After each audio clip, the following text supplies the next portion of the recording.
Já peguei meu chazinho e agora é hora do quê? Vlog de leitura. Sim, ainda lendo isso daqui, cara. A maioria das redes sociais do mundo já leu esse livro há muito tempo atrás, mas eu nunca tinha lido isso aqui. Eu peguei a época que ele tava famoso, eu peguei a época que ele tinha sido publicado, mas, gente, quem disse que eu consegui comprar? E aí, só agora que eu finalmente tenho ele em minhas mãos e posso fazer uma resenha bem feita. E olha, não vou mentir pra vocês, eu já meio que comecei a ler ele esses dias, tá bom? Vocês me perdoam. E eu fiquei muito ansiosa, não consegui deixar pra depois e comecei a ler ele agora, então eu já tenho algumas considerações. Lembrando também que, a Sally Rooney, ela escreve como ninguém. Eu acho que nunca li um autor que escreve igual ela. Tipo, é muito, muito único e muito autêntico a escrita dela. E isso é uma das coisas que mais me deixa, tipo, animada pra ler. Ela consegue fazer com que a gente não queira parar de ler. Que toda página é tipo, que delícia, vou ler mais uma. Ah não, só mais uma. Só mais uma. E quando você viu, você já terminou o livro. Sobre a Sally Rooney, eu já li mais ou menos uns 2 livros dela. Obviamente que eu li Pessoas Normais, foi o primeiro livro dela que eu li. E foi o livro que, assim, ó, abriu a minha mente pra leitura, pra ser muito sincera. Eu não tinha tanto hábito assim antigamente, e quando eu li aquele livro eu falei, nossa, ler é assim tão bom? Pelo amor de Deus, então eu vou ler mais. E eu li Belo Mundo Onde Você Está, que foi o único livro dela que eu não curti tanto. Eu não sei o que eu esperava daquele livro, assim. É uma escrita dela, então eu não consegui, tipo, parar de ler. Não é aquele livro que você não gosta e você fala, ah, não vou mais terminar de ler isso aqui, não quero mais saber dessa história. Não, é tipo assim, ah, não tô gostando, né, mas... ah, eu vou ler mais uma página. E o último livro que eu li foi O Belo Mundo Onde Você Está, e depois desse eu não li mais nenhum dela, nenhum outro. Eu deixei ali, eu não li Conversa Entre Amigos, deixei passar, e ficou ali nas minhas memórias. E aí, quando eu vi que ela tava publicando Intermezzo, primeira coisa, né, eu sou designer, então a hora que eu olhei aquela capa, eu falei, gente... o que é isso? Pelo amor de Deus! Que capa linda! Que coisa mais aesthetic, que coisa mais conceitual. E agora que eu tenho ali as minhas mãos, eu tenho algumas considerações sobre a história. Não sei se você já viu alguma resenha dele, mas basicamente a gente acompanha a história de 2 irmãos que não se dão bem entre si. Eles têm problemas de comunicação, como quase todos os livros dela, mas ela é a nossa diva, né, de problemas de comunicação. E não só problemas de comunicação, recentemente eles estão passando por um luto, porque eles perderam o pai deles. O pai deles faleceu de câncer. E por conta disso, a gente acompanha o luto de cada um, como eles lidam com essa perda e como eles lidam entre si. Porque eles já são irmãos bem mais velhos. Por exemplo, o irmão mais velho, que é o Peter, ele tem acho que 32, 33 anos, ele é advogado, ele é super bem sucedido, só que ele passa por problemas na questão de relacionamento, na questão amorosa. E aí ele fica meio que preso entre 2 pessoas, 2 mulheres que ele gosta, e ele fica, ai, como eu posso largar a mão de uma se eu gosto de 2? Meu Deus! Em contrapartida, a gente tem o Ivan, que tem a minha idade, e eu gosto muito dele particularmente falando, não querendo puxar sardinha, mas ele tem 22 anos, ele joga xadrez, ele é uma pessoa introspectiva, ele é uma pessoa, assim, quieta na dele, e é uma pessoa muito objetiva, então quando ele vai falar com você, ele não tem muito rodeio. Ele só fala aquilo que ele tá pensando, e eu gosto muito de gente assim. Ele também tá se autodescobrindo na questão de relacionamento, na questão amorosa, e eles têm algumas diferenças como pessoa. E por conta disso, o Peter tem muitas diferenças, não só na questão da idade, né, porque é uma diferença considerável na questão de amadurecimento, em momentos de vida, né, o que cada um tá vivendo, porque, por exemplo, o Ivan, ele tá se autodescobrindo no trabalho, ele precisa trabalhar, ele acabou de se formar na faculdade e ele não sabe o que tá fazendo da vida, sabe? Ele tá tentando pagar o aluguel dele. Em contrapartida, o Ivan é uma pessoa bem-sucedida, que recebe um salário bom, que ele não só se sustenta, mas também sustenta outras pessoas, então, assim, é outra questão e outra mentalidade, né? E a gente também tem uma outra personagem, que é a Margaret, que também aparece nessa história. Até o momento, ela tem sido uma personagem que eu tô curtindo, pra falar a verdade. Eu tô achando que ela tem, assim, questões na vida dela, reflexões que ela tem na vida dela, bem plausíveis. Não é aquela coisa que você lê e fica, ai, que falação, pelo amor de Deus, um problema inútil desse. Não, é uma questão que eu pensaria se eu tivesse na idade dela também, confesso. É um pouco mais velha do que o Peter, ela tem uns 36 anos, mais ou menos, quase 40. Ela já foi casada, ela, entendeu? Ela tem uma bagagem histórica. E até o momento eu li mais ou menos a página 178. E o livro tem umas 400 e pouco Então, assim, tenho muito chão pra percorrer. Mas até o momento são essas minhas considerações. Vamos lá, né? E quero dizer pra vocês que não só estou lendo Intermezzo, mas também estou lendo mais 2 livros. Ai, gente, eu não me aguento. Estou lendo Meu Nome é Emília Del Valle, da Isabel Allende. É o primeiro livro dela que eu leio, inclusive. Eu não li A Casa de Espíritos. E eu tô adorando. Que escrita mais deliciosa. Um livro mais, assim, tranquilo. Tem algumas questões históricas bem bacanas, tipo a Guerra do Chile. Algumas questões sobre democracia e tal. É bem crítico, mas achei bem legal. Tô curtindo a leitura. Eu tô mais ou menos em 40% do livro. E também estou lendo A Condição Humana. Esse aqui foi um livro que eu peguei num sebo. Eu tô achando esse livro mais complicado, mas eu não vou mentir que eu já imaginava que ele seria mais complicado. Então eu também não vou estar criticando aqui pra vocês, não. A gente acompanha as guerras da China enquanto a China tava tentando ser comunista, tipo, os comunistas estavam guerreando para tomarem o poder da China. Então é um livro bem difícil. Tô achando bem complicado por conta da época que foi escrito. Ele foi escrito mais ou menos em 1930. Ele foi publicado. Então, assim, não é aquelas coisas mais fáceis do mundo, entendeu? Tem umas palavras aí difícil, as frases são meio complicadinhas, mas não é nada impossível não, cara. Eu acho que a única coisa realmente é a gente ler com um pouco mais de atenção e às vezes ler menos páginas para entender mais a história, entendeu?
Gente, vocês me perdoem, mas o meu microfone não quis funcionar, tá bom? Então eu vou continuar essa atualização de leitura sem microfone, só no gogó mesmo. Eu li mais ou menos até a página 267. Tô quase na metade, mas ainda tem muito caminho pra ser percorrido. Basicamente, talvez eu fale algumas coisas que tem spoiler, então se for, não me matem ou pulem essa parte. Eu gosto muito do Ivan e eu acho que isso tá me impedindo de realmente ser racional na minha leitura e no meu julgamento, porque eu acabo passando um pouco de pano nas coisas que ele faz. Não querendo dizer que ele faz coisas absurdas, porque eu não acho que ele faça coisas absurdas, tá ligado? Tipo, ele omite alguns fatos. São importantes pra história? É um pouquinho. Ele omite da namoradinha dele? Sim, mas ele omite para o bem, porque ele sabe que ela vai sofrer. Então não é de todo mal, entendeu? A intenção é boa, eu acho que é isso que importa. Agora o Peter, gente, infelizmente ele tem acho que 32 anos e na minha cabeça ele age como se ele tivesse 16. Tipo assim, ô meu amor, vamos... Sabe, vamos tá evoluindo, pelo amor de Deus? Porque umas brigas assim sem noção...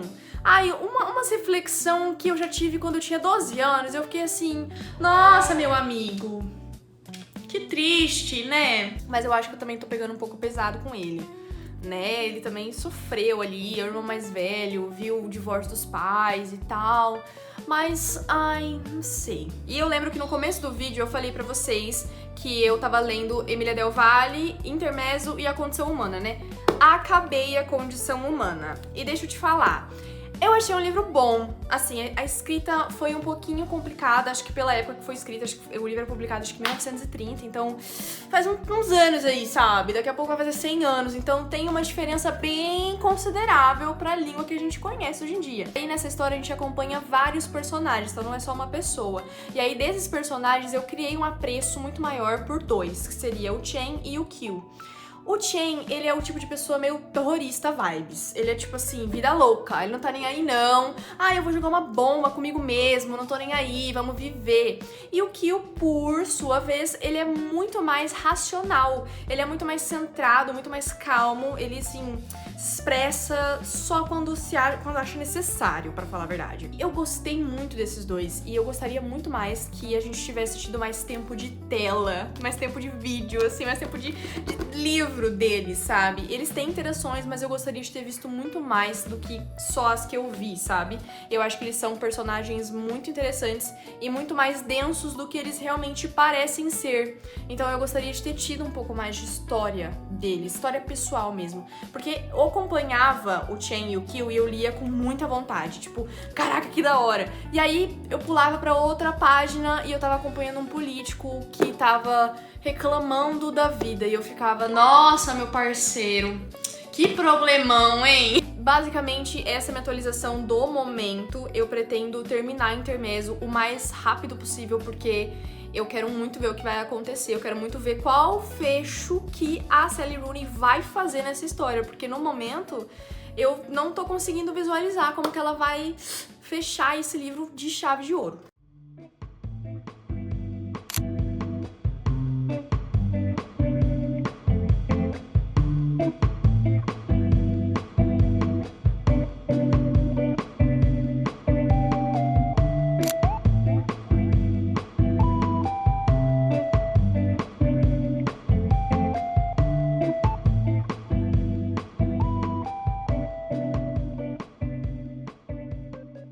Galerinha, terminei Intermezzo! Yes! Eu posso dizer, gente, uma resenha sem muitos spoilers, porque eu não queria que as pessoas que não gostam de spoiler me odiassem. Então, assim, basicamente, eu acho que o Peter deve ter depressão e algumas outras questões que ele poderia facilmente trabalhar isso em terapia e seria muito benéfico para a vida dele. Eu tenho essa opinião no meu coração e eu lembro que no meio do vídeo eu falei pra vocês, nossa, porque eu tô com raiva do Peter. Agora que eu terminei, eu não tô mais com tanta raiva do Peter. Ele fez algumas coisas que eu julgo muito, particularmente falando, mas e eu tô passando um pouco de pano pra ele, porque eu acho que ele tem algumas questões, sabe? E ele claramente é descontrolado. E eu achei interessante porque o livro fala um pouco sobre poligamia, né? O Peter mesmo tem várias outras relações com outras mulheres, e eles vivem dessa forma. Eu tinha lido um livro que falava abertamente sobre esse assunto também. O Ivan, pra mim, continua sendo o melhor personagem, ele e a Margaret, tá bom? A Margaret me dá uma leve irritadinha, porque ela tem algumas questões assim, tipo, ela fica caçando uns problemas que eu acho meio, tipo, inútil. Não inútil, porque eu entendo o ponto dela. Mas, pô, é meio chato ficar batendo na mesma tecla toda vez, entendeu? E aí essa é a minha crítica pra ela. Mas de resto, basicamente, tá tranquilo. Eu reparei que eu tô falando muito que eles têm muitas questões. Mas assim, eu acho, na minha humilde opinião, que se todo mundo desse livro fizesse uma terapia, esse livro nem teria existido. Pra começo de conversa. Uma coisa que me deixou muito irritada foi a Sylvia, porque eu acho ela uma personagem com muito potencial. Tipo, eu acho ela muito da hora mesmo. Ela é uma personagem com muita presença, ela é muito tranquila, ela é meio que apaziguadora da situação, sabe? E eu acho ela uma mulher muito madura. Ela tem algumas atitudes meio questionáveis, mas é completamente normal. Uma coisa, e aí isso talvez seja um spoiler pra você, mas talvez não seja, mas a única coisa que me deixou meio tipo, ai, Sally Rooney poderia ter me dado essa informação, poderia ter me dado essa resposta. Por que que não quis me dar? Por que cargas d'água a Sylvia tem essa dor crônica do acidente de trânsito que ela teve? E por que que esse acidente de trânsito acabou com a vida dela? Eu simplesmente não consegui entender. Assim, eu fiquei pensando, imaginando na minha cabeça vários tipos de acidente que poderia ter acontecido e que ela, tipo, tá trabalhando com isso ainda, que ela ainda tem, sei lá, traumas, mas eu não consegui visualizar, sabe? Tipo, ela bateu o carro de uma determinada forma, não consegui e também não tive acesso a essa informação. No livro simplesmente não tem nenhuma explicação sobre isso e a gente convive com essa dúvida o livro inteiro, achando que no final vai ter alguma coisa e também não tem. Eu acho que se você já for um fã de livro da Sally Rooney, esse livro é um prato cheio, você vai gostar, porque a escrita dela é top, e você vai se interessar pelos personagens, porque é a mesma base de personagens problemáticos. Tipo, todos os livros dela são personagens problemáticos, que facilmente faria uma terapia e se resolveria. Mas eles não fazem, e aí por isso a gente tem esses livros, entendeu? Mas se você não leu nenhum livro dela antes e resolveu que quer ler intermezzo, porque ficou famoso, e é isso aí, eu não sei se eu indicaria, pra falar a verdade. Primeiro porque ele é um livro relativamente extenso. Eu, sinceramente, acho que ele ficou muito maior do que ele necessariamente poderia ser. Ele poderia ser um pouquinho menor, eu acho, na minha concepção. Porque teve uma hora que eu achei que começou a ficar um pouco maçante toda essa reflexão. Ai, que tristeza. Ai, que solidão. Nossa, eu tô muito mal. Só que eu entendo que essa é a mensagem que ela gostaria que a gente entendesse, entendeu? Que ela gostaria de passar pra gente. Eu entendi isso. Mas não deixou de ser um pouquinho maçante na minha visão. O primeiro livro que eu li da Sally Rooney foi Pessoas Normais. E eu recomendo Pessoas Normais pra todo mundo, porque eu acho que é um livro curto, leve, super fácil de entendimento e ainda assim a gente consegue ter relações pessoais, né? As relações entre as pessoas, relações amorosas extremamente complexas. Esse é o foco de todos os livros da Sally Rooney, né? Isso não é mentira pra ninguém. Galerinha, então esse foi meu vlog de leitura. Primeiro vlog de leitura do canal. Ai, que legal! Espero que vocês tenham gostado desse formato de vídeo, espero que tenha te entretido. E se você quiser que eu traga outros tipos de vídeo falando mais sobre intermezzo ou até outros vlogs de leitura de outros livros, comenta aqui que eu vou adorar saber. Um beijo e até o próximo vídeo. Tchau!